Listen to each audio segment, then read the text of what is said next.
Welcome back to the Big Saturday Show. Now, in an effort to boost his approval rating, President Biden is pulling out all the stops, one of which was the celebration for Justice Jackson at the White House following her confirmation vote. But more notably was the appearance of former President Obama at the White House, which garnered resounding praise from Democrats who seem to pay more attention to Obama than to Biden. Now, the events appear to have given Biden a slight tick up. A new Reuters poll taken early this past week shows Biden at 50% disapproval, and Democrats are surprised by the declining support. You do realize, Pete, a lot of black people feel like Democrats have kept no promises since they've been in office. Really? Yes.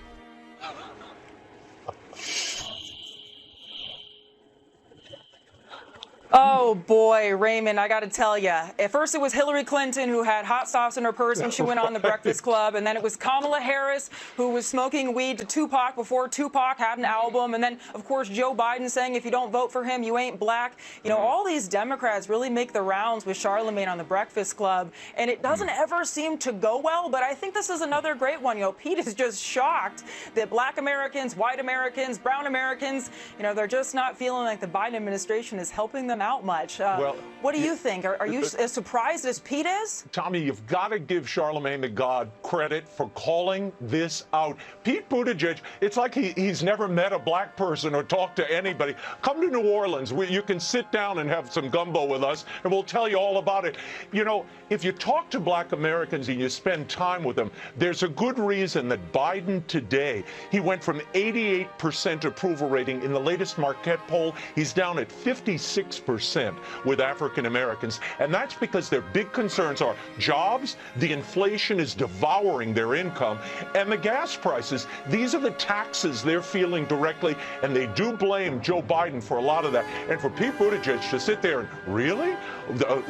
They're concerned? They don't think we're fulfilling our promises? No, they don't, Pete.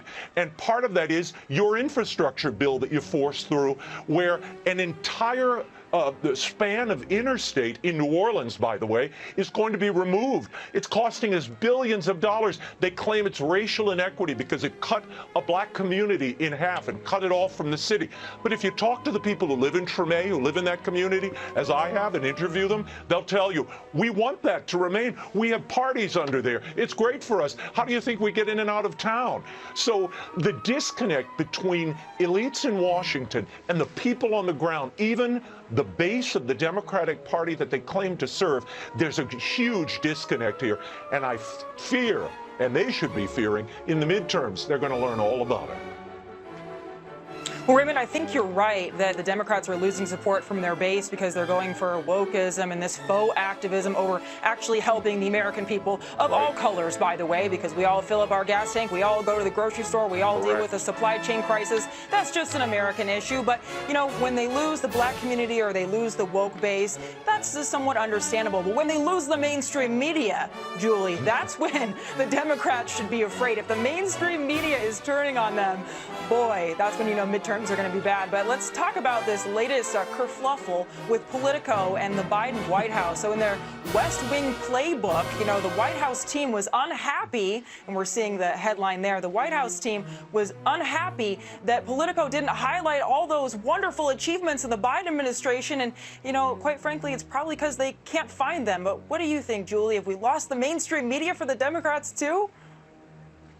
I think even the mainstream media is starting to scratch their heads like, wow, we really propped this guy up, and now we got to keep him propped up, and that job is becoming harder and harder every single day. As far as President Biden's disapproval ratings, bringing Obama to the White House is not going to fix that. Every time that this man has ever had a lull, let's say, on his campaign trail, he brings in Obama. Obama's supposed to be sort of like the magician that's going to make all of Biden's, I guess, downfalls disappear. Poof. First of all, I'm not even sure that Obama supports Biden. He doesn't even follow him on Twitter. He does follow former presidents George Bush and Bill Clinton. He even follows Kayleigh McEnany, but he doesn't follow Joe Biden. What does that tell you? And he also referred to the man as the vice president and not the president. So I'm not even sure I think Obama still thinks he's president and Joe Biden still thinks he's vice president. I'm just hoping at some point he steps up to the plate and starts acting presidential.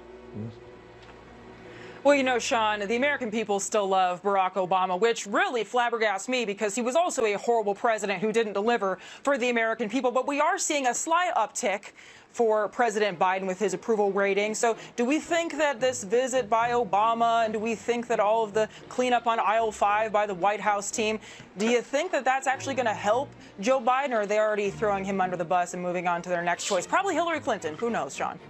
So first off, I don't believe the poll numbers. Joe Biden is still down in the low 40s. I think that I did this before. You bring people in to endorse you. It never works. People look at you as a candidate, not former presidents or senators who endorse you. Here's the deal.